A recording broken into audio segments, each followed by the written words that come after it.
Good morning students. आज हम मधुबन हिंदी का पाठ 3 तारों की दुनिया में पढ़ेंगे, जिसके लेखक जयंत विष्णु नार्लिकर हैं। खुले आकाश में सूर्यास्त के बाद हमें तारे दिखाई देने लगते हैं। सूर्य के क्षितिज के नीचे जाने पर भी कुछ समय तक आकाश पर हल्का सा प्रकाश छाया रहता है। जब वह प्रकाश भी लुप्त होने लगता है, तब क्रमशः तारे आकाश के पर्दे पर दिखाई देने लगते हैं। वे कहाँ से आते हैं? तारे किसी एक जगह से नहीं आते हैं और ना ही वे एकाएक आकाश में प्रकट होते हैं।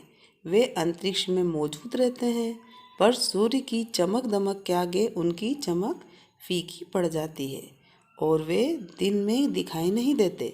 इतना ही नहीं, चंद्रमा के धीमे प्रकाश में भी कई तारे लुप्त हो जाते हैं। तारे बहुत प्रकाशवान होते हैं। सूर्य भी एक तारा ही है, केवल निकट होने के कारण वह बहुत तेजस्वी लगता है। जैसे 100 वाट पावर के बल्ब को 1 फुट की दूरी से देखने का अगर हम दुस्साहस करें तो आंखें चकाचौंध हो जाएंगी, किंतु वही बल्ब 100 मीटर की दूरी से देखने पर कितना तेज लगेगा।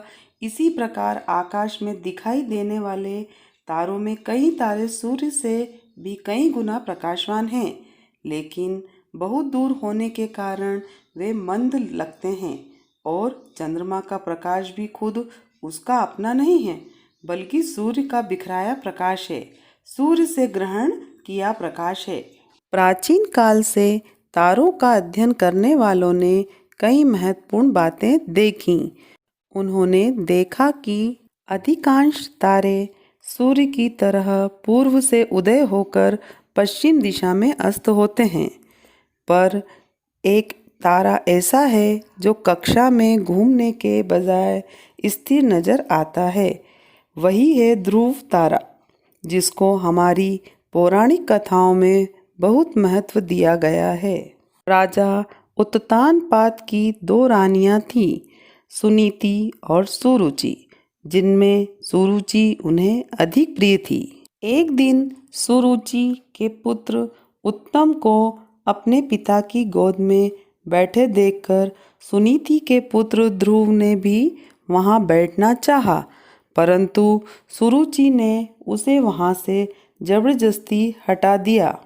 इस घटना से क्षुब्ध होकर बालक ध्रुव ने भगवान शंकर की कड़ी तपस्या की। आखिर भगवान प्रसन्न होकर बोले, बेटा वर मांगो। तो ध्रुव ने ऐसे स्थान की मांग की जहाँ से उसे हटाया ना जा सके। वह ध्रुव आकाश में आज भी अटल मालूम पड़ता है। किसी खास प्राकृतिक घटना को जिसका कारण विज्ञान द्वारा नहीं मिलता, ऐसी घटनाओं को लोक कथाओं में गढ़ लिया जाता है। लेकिन जैसे जैसे विज्ञान उन्नति करता जाता है, कारण मीमांसा भी आगे चलकर हो ही जाती है, अर्थात विचारों की उन्नति हो जाती है और फिर लोक कथा केवल एक मनोरंजक कहानी के रूप में ही रह जाती है।